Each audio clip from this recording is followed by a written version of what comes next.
Welcome to Tucker Carlson Today. We live in a moment in history where a lot of people genuinely and sincerely despise their own leaders.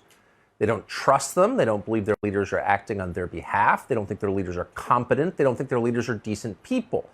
Virtually all of the developed world is still purportedly democratic, but you will look a long time to find a president of any country who has overwhelming support from his own voters. That's just true. It's very odd if you think about it. So we thought it might be interesting to speak to someone who is, no exaggeration, the single most popular democratically elected president of any country in the world by far. A man who enjoys support from his population measured outside sources in the high 80s to the 90%. That's how much support he has. Contrast that with our own president, whose support hovers in the mid-30s. But Nayib Bukele, the president of El Salvador, is overwhelmingly popular. Why is that exactly? Well, he's agreed to spend the next hour telling us, and we are honored to have him join us in studio. President Bukele, thank you very much for coming. Thank you, Tucker, for having me.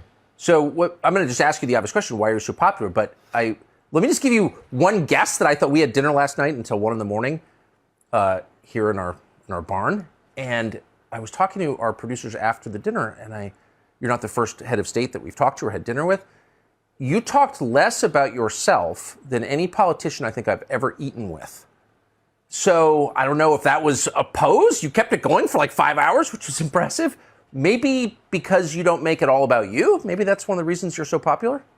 I don't know. Probably if we have talked about me for 5 hours, it would be very boring, or we have cut short the dinner probably. Well, politicians talk about themselves endlessly. Yeah, that's why. They're never bored by it. Yeah, they never bore themselves, but they probably bore everybody else. So, you know. It's interesting. We really kept it going because we talked some, not only me, but we talked about very interesting issues regarding the world. But you seemed interested in them. You weren't. Of course, because, you know, civilization is in a very important moment in history. Yes. Human civilization, of course, and you know, it's very interesting to talk about it and to think about it. And every country and every society in the world is part of this human civilization, and you know, the path that every micro society takes into that civilization, it has to do a lot with our understanding of it. So I think it's important to talk about it and discuss it and to understand it a little, more so than talking about, you know, politics or... Yeah, you didn't even, for a political leader, you didn't even mention politics, which I thought was very, very interesting and said something very good about you. But I'm going to assume that you're so popular because you've improved your country. Yes. That's why leaders are popular. I mean, that's the main thing a politician should do. Yes. It's work, right? Yeah, of course. And I've been to El Salvador 3 times in my life, twice while you were president, and I've seen that you have improved it. And we did a whole documentary on how you reduced the crime rate in El Salvador from the highest murder rate in the world, pretty much, to one of the lowest. But I wonder, just big picture for a second, how do you, as the head of state, measure the health of a country? Well, I would think there's indicators that will measure the health of a country. The World Bank and IMF and the UN and international organizations will measure the health of a country based on, you know, GDP or economic output, or they will use this types of measurements that are, you know, they're totally fake because they don't really measure if a country is doing good or is doing bad. Yes. They're fake. Yeah, they're fake. Yeah. How is GDP fake? Oh well, if we're two guys here, and I say, "Hey, Tucker, I'll pay you $1,000 if you drink this glass of water," right? And you say, "Okay, sure," and you drink it. I pay you $1,000, and then you say, "Hey, I'll pay you $1,000 if you drink my glass of water." So I drink your glass of water, and you pay me $1,000. So basically, nobody's any richer. I just got the same $1,000 I gave you in the first place, so we just drank 2 glasses of water. But according to GDP, you just increased GDP by $2,000 and you created 2 jobs. Right? So So you just, and really, if you report that to the IRS, you just created two jobs, two $1,000 jobs of drinking water people, and we increased economic output by $2,000 by creating a service that's drinking your water service in twice. So, and that established with a value of $1,000 because the market value is $1,000. So I paid $1,000 for it, and you pay me $1,000 for it. So, of course, this is it's an exaggeration, although it would be measured like that if you report it to the IRS. But it just portrays how these indicators don't really measure the health of a society, and common sense issues that you would think it would measure the health of a society, they don't measure them anymore, or they do measure them, but they don't, it's not in the top column. It's just, just like an extra factor. But it doesn't really make any sense, because what really people want is, to be good, to be with their family, to be safe. And those things aren't measured anymore. So you would think that, that those indicators would be of great value, and they have some value, but they're mostly fake, and they don't really represent the health of a society. So I think that's very wise, and also there's quite a bit of pressure on heads of state to play along with fake measurements. Correct? Yes, There's lots of international. we have to play along with them, too. Of course, but everybody does. But as someone who runs a country, how do you personally measure the health of your own country? Well, we have the current measurements that I just said just told you they are fake, but we still measure them. We have to, and because international organizations will base their predictions about the country with those measurements. But you have other measurements which I think are more important, like, for example, safety, or crime rate, or homeless rate, or jobs, or inflation, or what about the important values of society? How are they doing?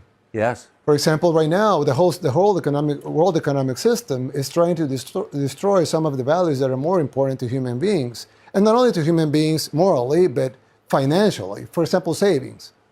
Savings will be a very important economic measurement, right? I mean, it's very important, supposedly it's very important for people to save money, right? If you earn $10,000, you should spend $8,000 and save $2,000. Yes. Instead of the opposite, right?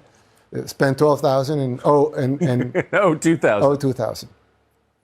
But right now, the concept of savings has been destroyed, because it doesn't make any sense to save money anymore.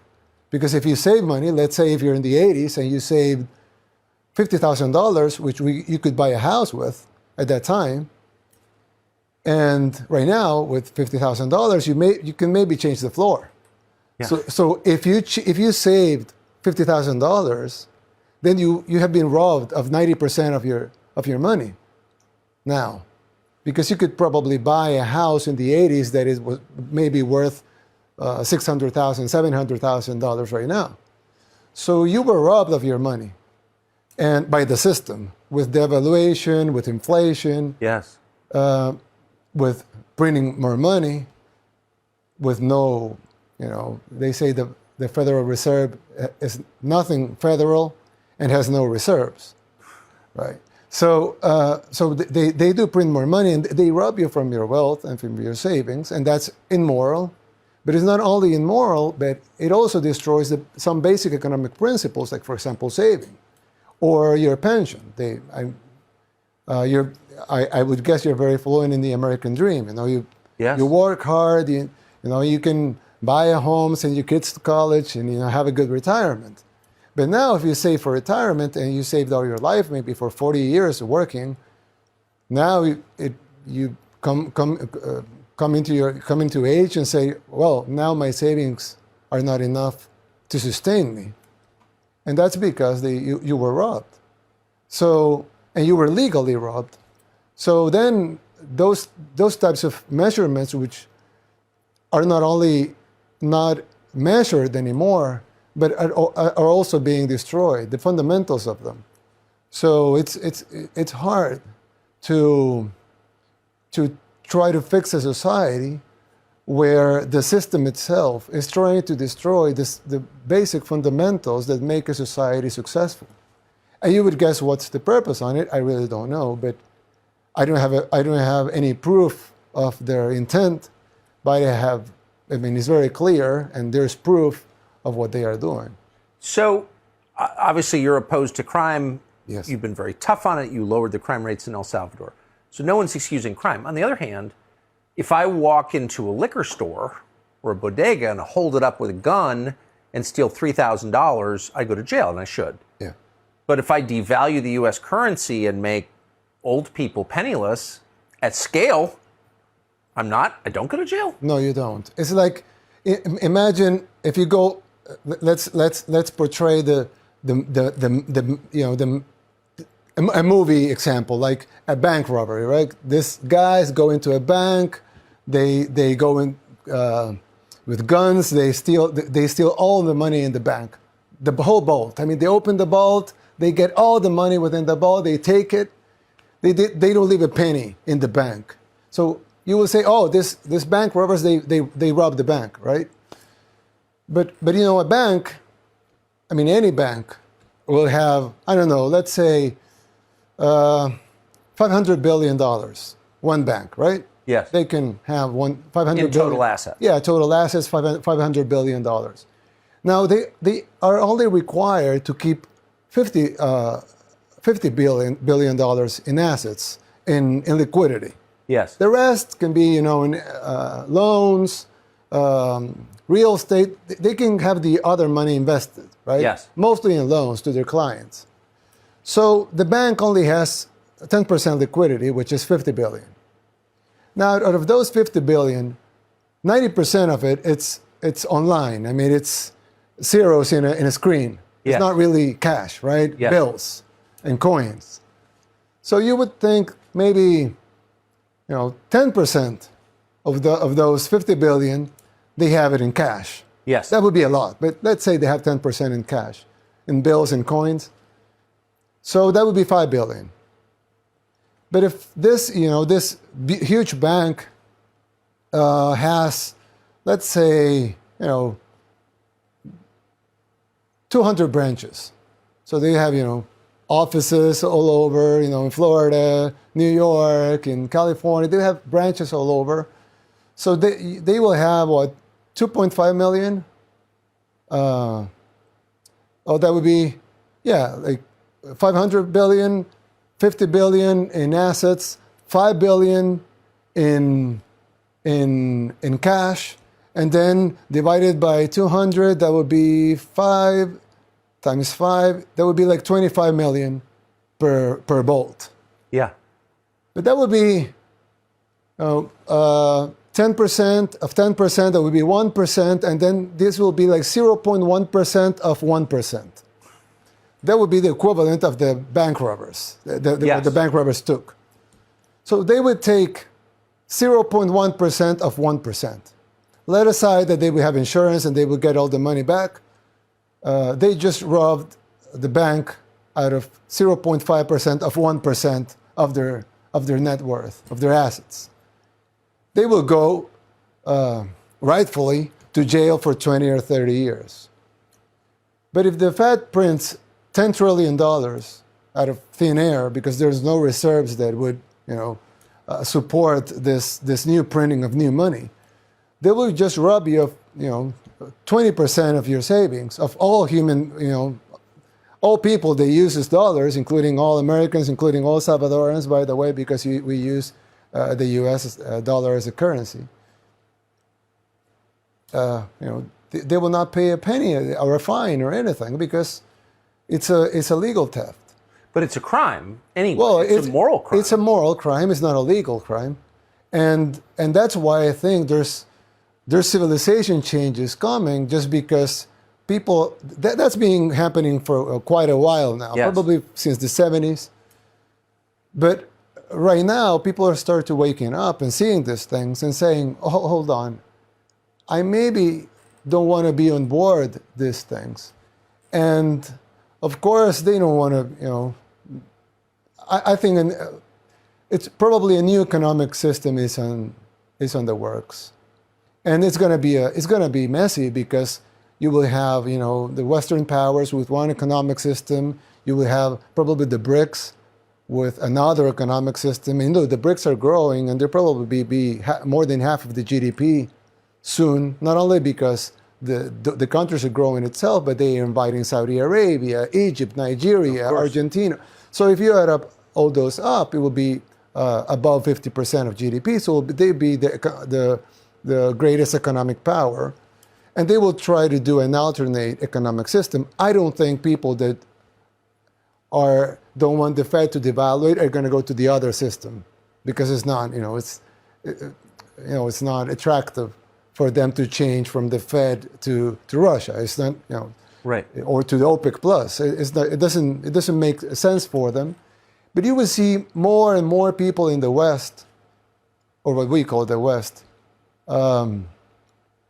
trying to go into alternative systems that are more independent, that are unconfiscable, that are uncensored, and that are totally decentralized. So if you go into there, you would think, in principle, of course, we have to see, but in principle, you would think that you'd be safe of having your wealth taken away by a political decision. So our Fed policy affects the entire world, every country in the world. Definitely. But it affects El Salvador directly and immediately in the same way it affects us, because you trade in the US dollar. Yes, a little worse, because we do get all the devaluation and we get all the inflation, but we get none of the spending. So, you can't print it. We can't print it. Yeah, you can print the US dollars. Fair, good point. Yeah. So you have a PhD in the downside of Fed policy, I think. Well, not a PhD. I understand. Yeah. Oh, but I mean, you the concept. Yeah, you have to run a country that's subject to it. Yeah. And so you've chosen a new path very famously. Tell us what you've done and why. Well, we haven't changed the fundamentals of our economy just because you don't change the fundamentals of an economy from one day to another, because that would be very messy. Yes. Even if you do things right, it will be messy, and you don't want mess, right? Yeah. You want things to grow. You want the economy to grow. You want people to be happy.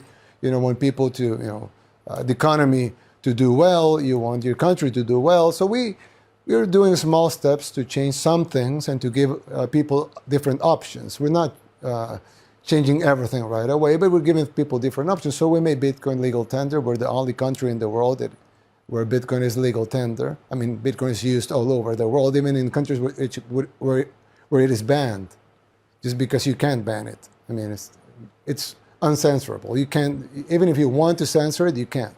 Yes. But the only country in the world where Bitcoin is legal tender is El Salvador. That gives us an advantage in the new economic system that's in the works.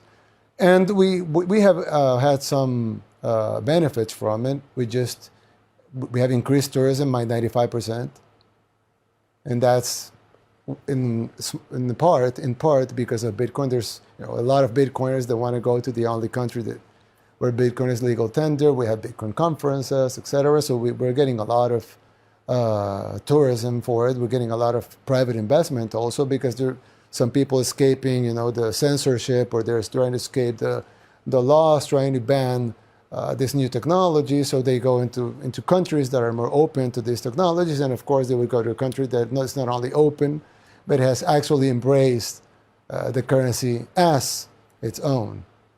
So we get a lot of investment, we'll get a lot of tourism, and the other thing we get is that we get some rebranding.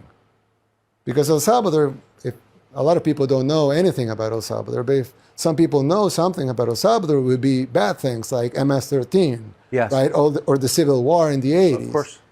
But if you're, if you're a Bitcoiner, or if you're into technology, or into new economic systems, or into unconfiscable wealth, then you will listen and you will learn about El Salvador in a different light. We have a project of building a new city. We're mining Bitcoin with the power of volcanoes. So these types of things are not only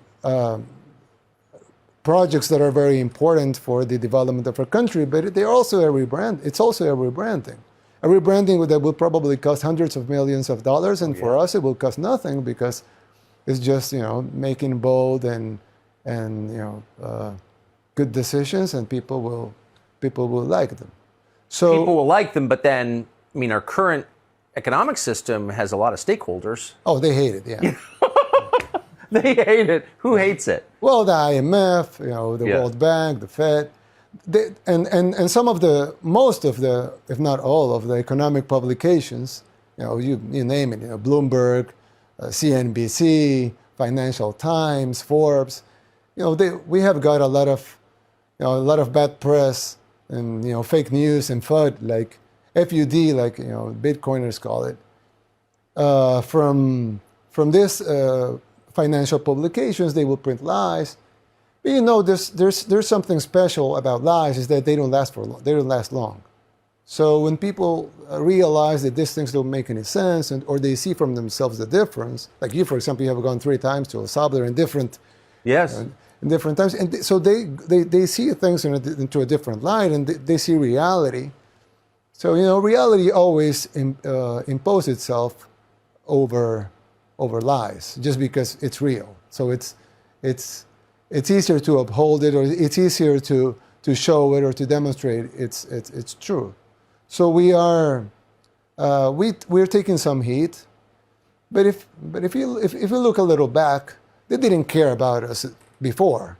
So right now, yes, we do have bad publications in Forbes and Financial Times, but they weren't writing about El Salvador before. It's not like we lose anything. So, and there's other publications writing interesting stories about El Salvador. Some guy just, this is a joke, of course, it's not, but he just said El Salvador has the most documentaries per capita. Because there's a lot of people doing documentaries about Bitcoin adoption, about surf, because we have a lot of great surfing in El Salvador. So they have a lot of security measures we're implementing against MS-13.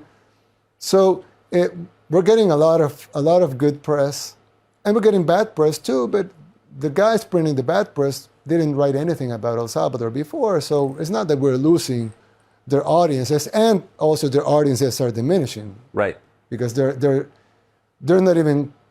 It's not even close. They're not as important as they used to be. They're actually almost irrelevant, but they have their legacy names. But who buys a Time magazine anymore? I don't know anybody. But, you know, before it was a very important thing in a kiosk to buy, you know, a Newsweek or a Time magazine. But now who buys a magazine anymore? Who subscribes to a magazine online? Nobody. I mean, it's just really names. Legacy names and their Twitter accounts. So it's not really, you know, they're not really mainstream media anymore. They're just accounts in social media with a legacy name of being mainstream media.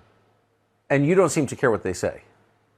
Well, yeah, I mean, you know, I have learned not to care. But of course, at the beginning, I do care. I did care because for me, I thought they were important. Now that I see they aren't, and since they are not treating us that well, I've learned not to care. And I think it's better because this, and if you look at the ratings, for example, and the amount of subscribers they have, it's really ridiculous. I mean, nobody's watching them. Really, nobody watches CNN anymore. It's like, we were talking yesterday about, in El Salvador, we have this news show, of course, news shows, of course, local. And the news, the news show in it's like nightly news. Yeah, the nightly news, the main nightly news, local nightly news. Channel 4. Yeah, Channel 4. They have like 1 million viewers every night. Out of 7 million people that live in El Salvador, we have 1 million viewers, which is not much. 14% of the population is watching. And then CNN, in prime time, we have like 500,000 viewers. So Channel 4 back in El Salvador has twice the ratings of CNN in the whole United States with 300 million people. So, I mean, Who cares? It doesn't make any sense for them to be airing their shows anymore. I mean, it's why do you think they do? well, because they're still sponsors that think that people are watching. It's like, I don't know, probably senior citizen products that they think that the people in charge of their marketing, they think that people still watch CNN because they watched CNN before, and probably they're not even watching CNN anymore. So, I mean, they're just airing this thing, and they will come up to census and say, okay, let's stop airing this. It happens with some magazines and some publications. They just stop printing and they go online. It's their way of saying, okay, we know nobody's buying the magazine anymore. So it will happen. So CNN will become a Twitter account. Yeah, of course. Yeah, it will probably become a online broadcasting before, but we know it failed with CNN Plus, so it will it'll become a Twitter account. Yeah. So one thing we were talking about yesterday that I didn't fully understand. You have said, as someone who lives outside the United States and been to a lot of places, that the tone and worldview, the perspective of American media, is basically the same as the perspective of the Salvadoran media, as the Dutch media. It's like all media seem to have the same worldview. Yes, because it's a franchise. It's like McDonald's or Burger King or Pizza Hut. So you have headquarters and then you have franchises. So the media, most of the media, of course not you, but most of the media, they will work like franchises. So if they print something in the New York Times, let's say,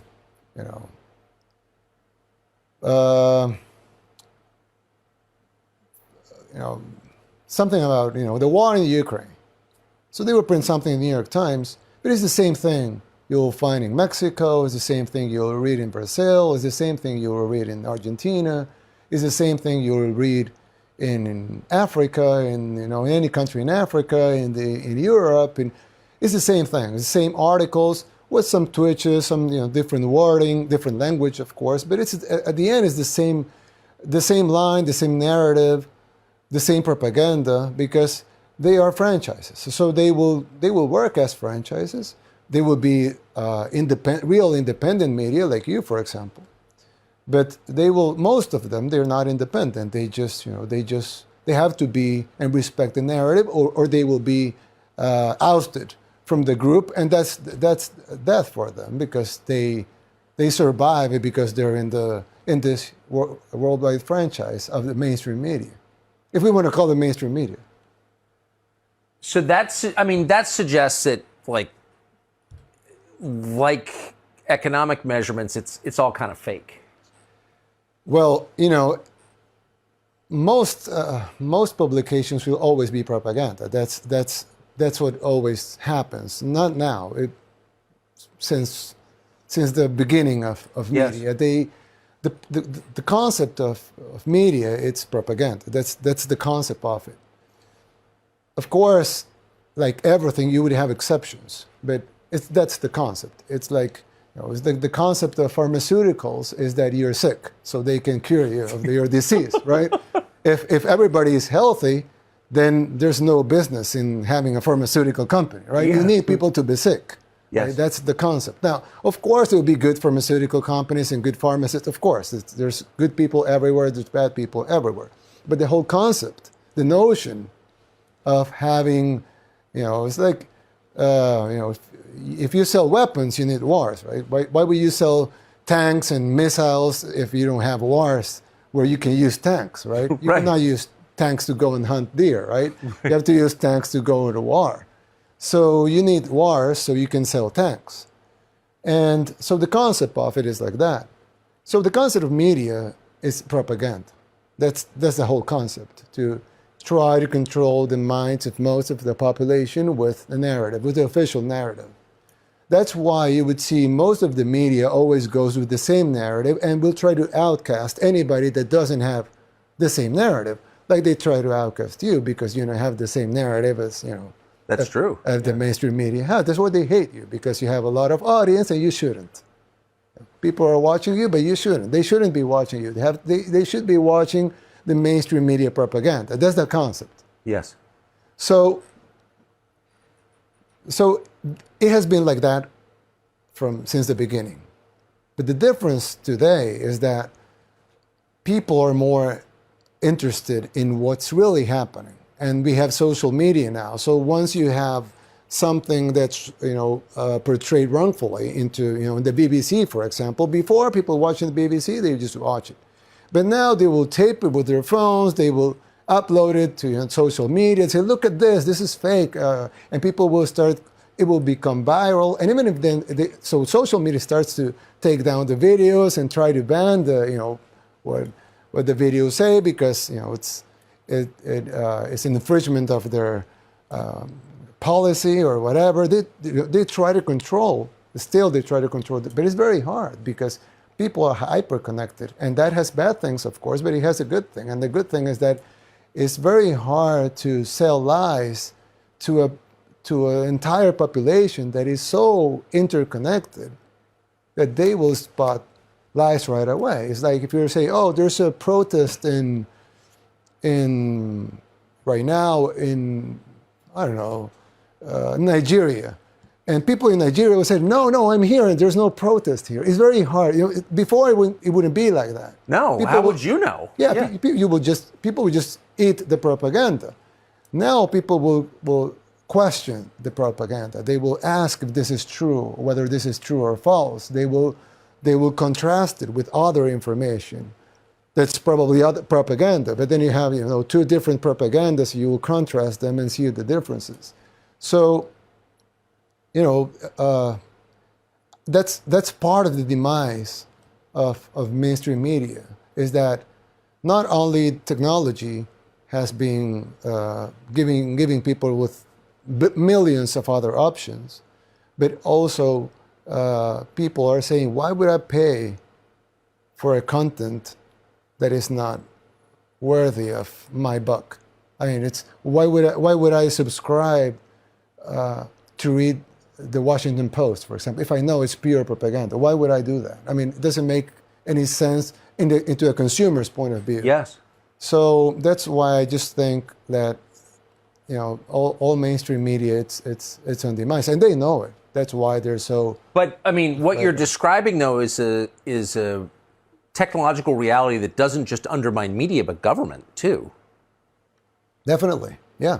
Right. So how does this? I mean, it's a huge threat to government. I mean, I think most governments would rather let people have guns than free speech. Free speech is a real threat to them. Well, that's why they hate free speech. Yes. One of the things that is, one of the things that gets in the way of their plans and their, what they want to do with the world and with the U.S. in particular, is the U.S. Constitution. The U.S. Constitution is very well written, and you would think these guys that wrote it, they were very, very smart and forward-thinking. Yes. And when I say forward-thinking, it's not like we are talking about 5 years from now. Yeah. They were talking about 200 years, 250 years from when they wrote it. I mean, they're probably more than geniuses. And I'm talking. Yes. And the concept of strict free speech, even though, of course, the definition of free speech is that a lot of that speech you're not going to like it. That's the whole definition of it, right? Right.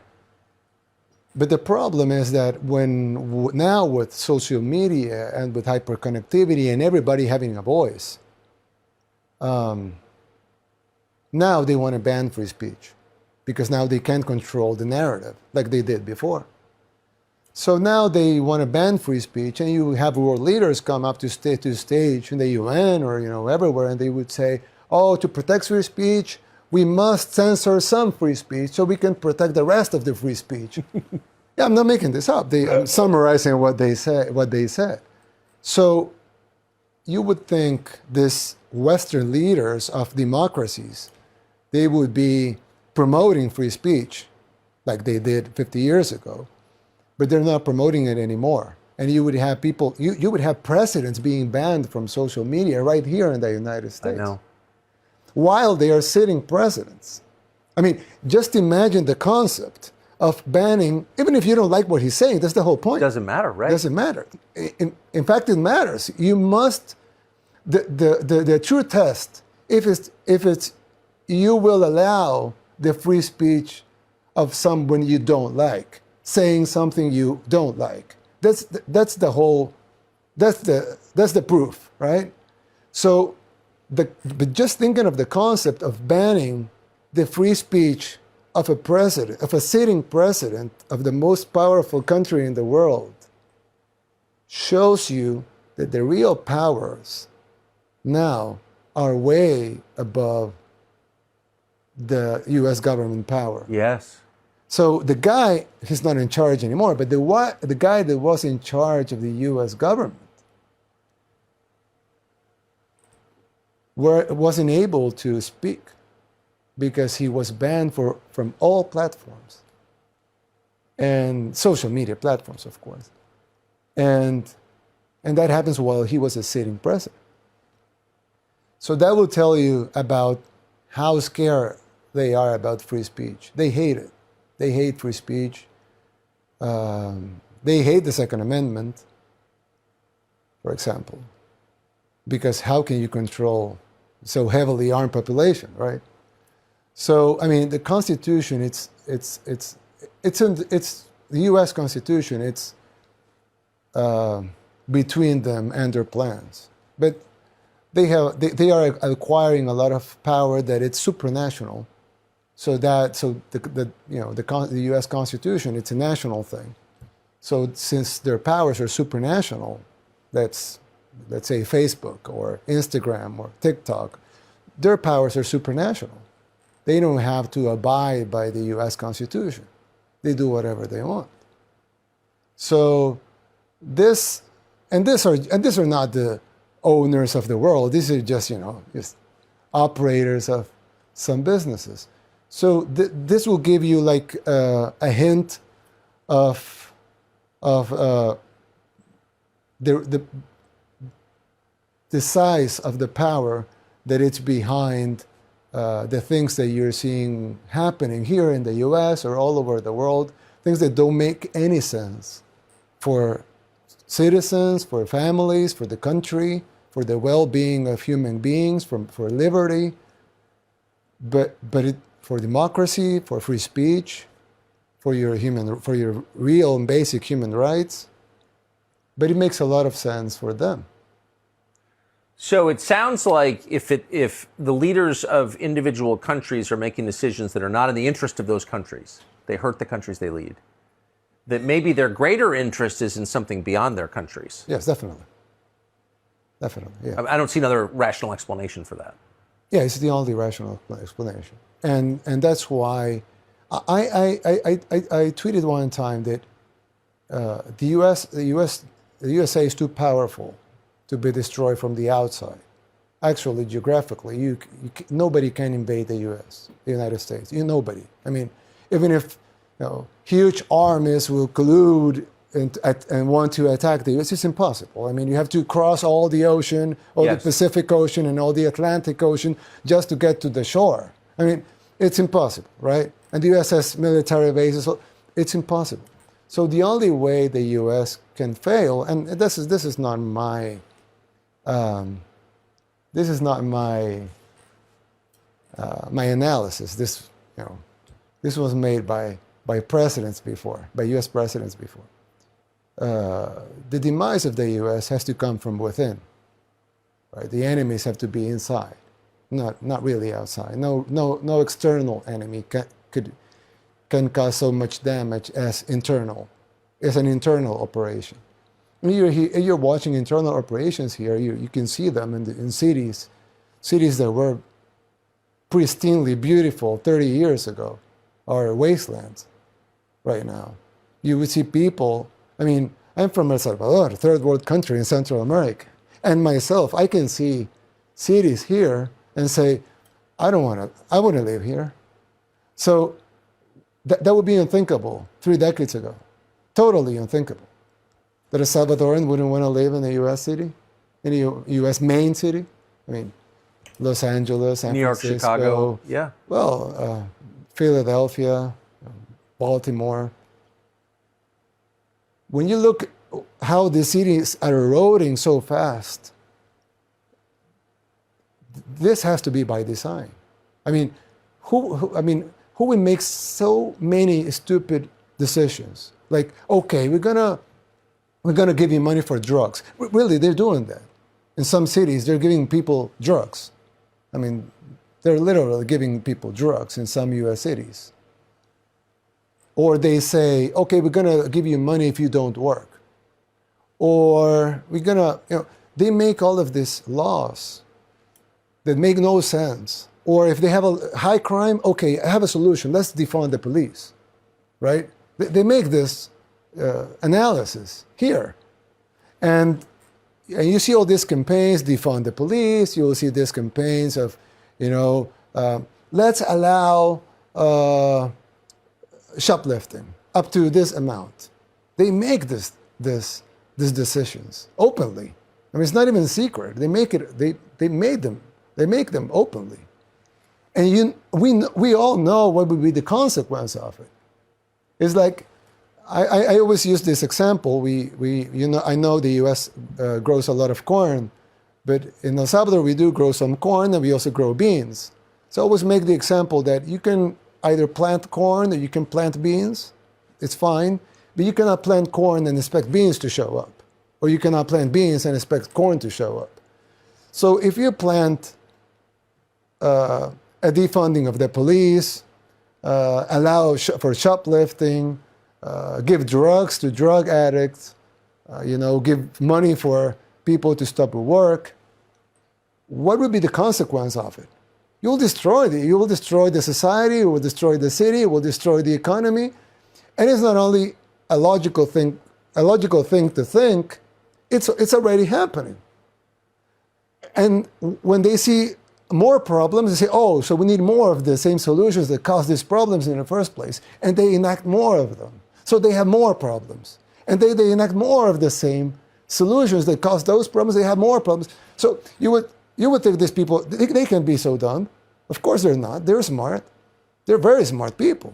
So why are they doing these things? Because it's by design. It has to be by design.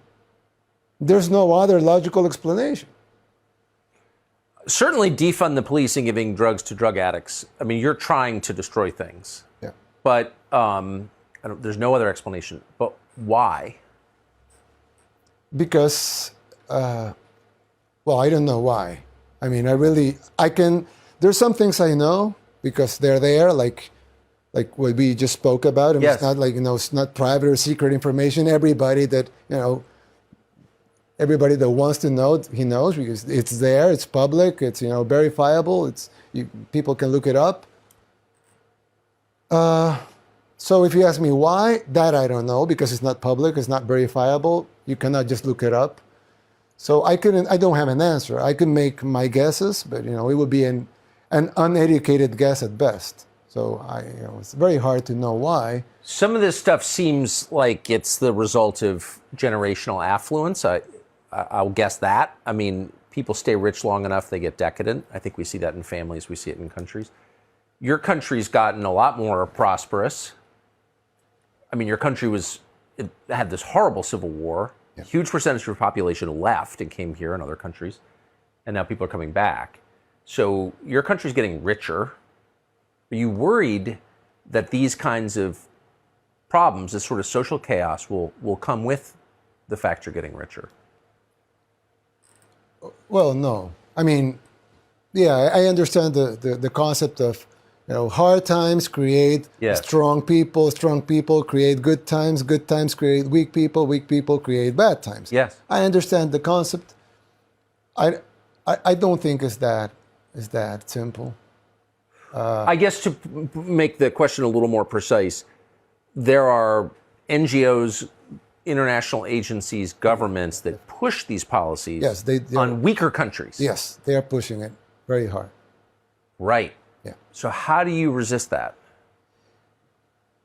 By publicly resisting it. I mean, publicly resist. Yes, I mean they will try to push their agendas in our country as well, like every other country. And since we are a small, poor, relatively poor country, of course they can, their money is worth more, so they can, they can hire people, they can. But there's some stronger forces. For example, common sense.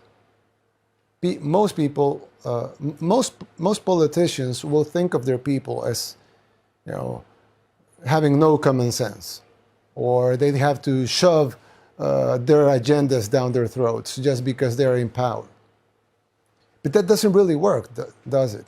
Because like you said at the beginning, there's almost no world leader that has the approval of his people. No. So it's not really working. But if you understand that your citizens, they have common sense, they're smart, they want smart, common sense, real solutions for their real problems, and not some agenda that they don't care about, or actually they don't want that agenda within, close to their lives. So when you go out and say, okay, we're not going to push this agenda because it's not in the benefit of our people, we're going to do this and we're going to do that because that is in the benefit of people. Do you agree? Yes, we agree. Okay, then we're going to do that. Some people will say, oh, but that's, you're standing against the NGOs and the international organizations. That's so brave. But I don't think it's brave. I just think it's common sense and understanding your people have common sense, and they want their leaders to have common sense, so they will support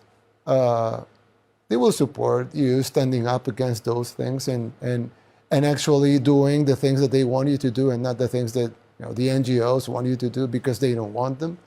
So I really think it's not that hard. If a leader really, or a politician, or a person in any position of government really wants to do the best for his people, he can do it. And you can find, I will not do examples because I don't want to meddle in U.S. politics, but there are examples in U.S. politics of people that want to do, they seem like they genuinely want to do the best for their people, and they're very well supported by their population, by their constituents. So you didn't start life in politics. No. I don't think your family's political. You're from a business family. You were in business. You did a bunch of different things in business, and then you got elected mayor, I think, of your hometown. Yeah, of not my hometown, but the town I live.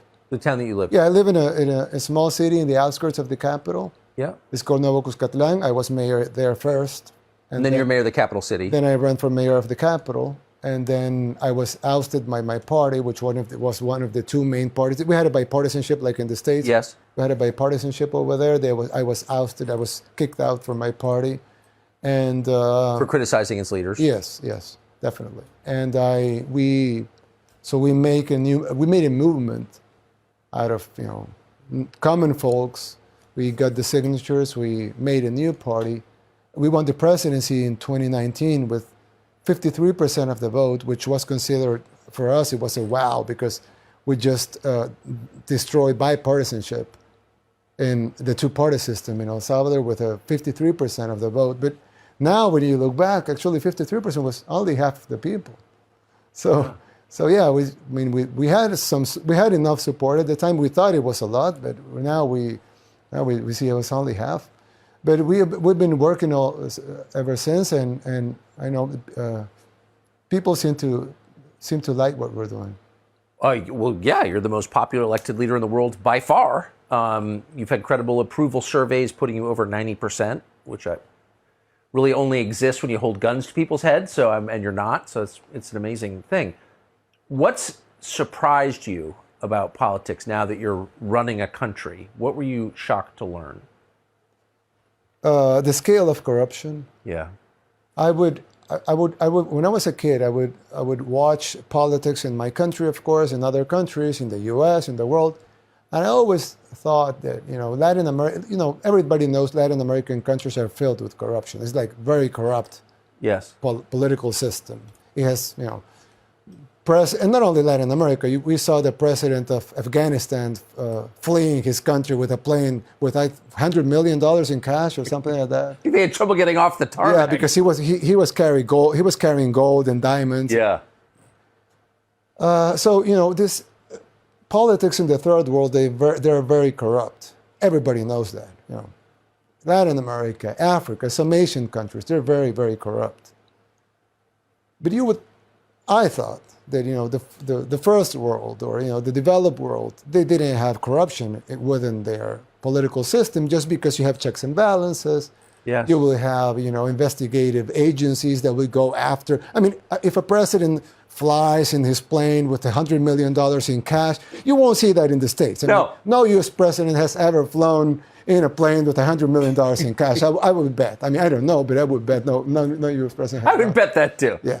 So because so I thought, I said, once these third world countries achieve that level of purity in their, that's what I thought when I was a kid, like very innocent and naive person. I thought once our countries achieve that level of purity in their political systems, then these countries will be developed as well. But what I really found out is that the more money a country has, the more corrupt it is. Although, of course, its corruption is more sophisticated. They will not, carry money in a plane. They would do other things, book deals, speeches, art. Yes, they will. Yeah, they will sell paintings, or so it's more sophisticated, but it's higher. It's hundreds of millions of dollars in these things. Probably billions, of course, billions of dollars in these things. So you would see that weapon deals, pharmaceutical deals. I mean, you would think this billion, not $1 billion, but this $1 billion contracts, right, for weapons, for pharmaceuticals, for mainstream media, for you name it, right? For everything, for nation building, for a lot of things, even mercenaries. I mean, this huge industries. They have two sides. There's the people in the private sector, and there's people in the in government. So the people in government must be getting their cut, and their cut should be huge. And we just mentioned a couple, is what we can see, but of course there's the other that we can't see. And so once you learn that actually corruption is everywhere, it's not only in the third world countries, or not only in puppet presidents, but actually also in the puppeteers, and more so in the puppeteers. Of course, the puppet will get a smaller cut. That's why he takes the bags with the money, because it's his cut, right? Yeah. So he gets the smaller cut, then the other guy gets a bigger cut, and the bigger guy gets a bigger cut, then the biggest guy gets the biggest cut, right?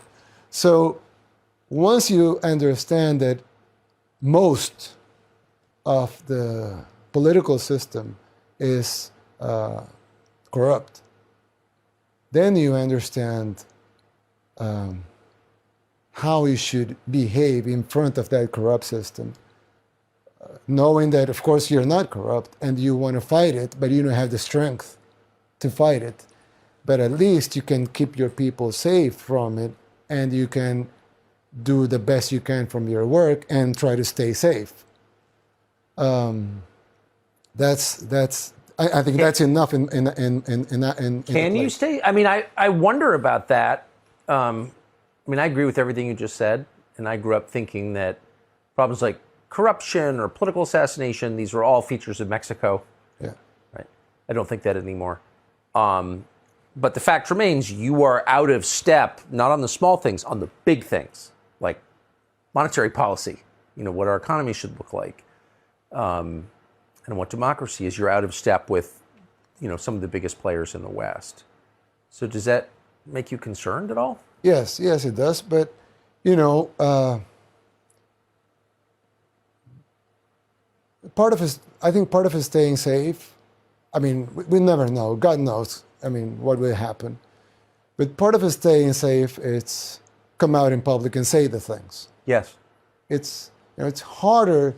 I mean, they have done it before with a lot more important people, so they can do it, of course. But they have many enemies, not one. They have a lot of people calling these things out. You know, they have been censoring all of these people because it's easier to censor than just go and eliminate every, you know, person saying bad things about them. It's too hard. They cannot, you know.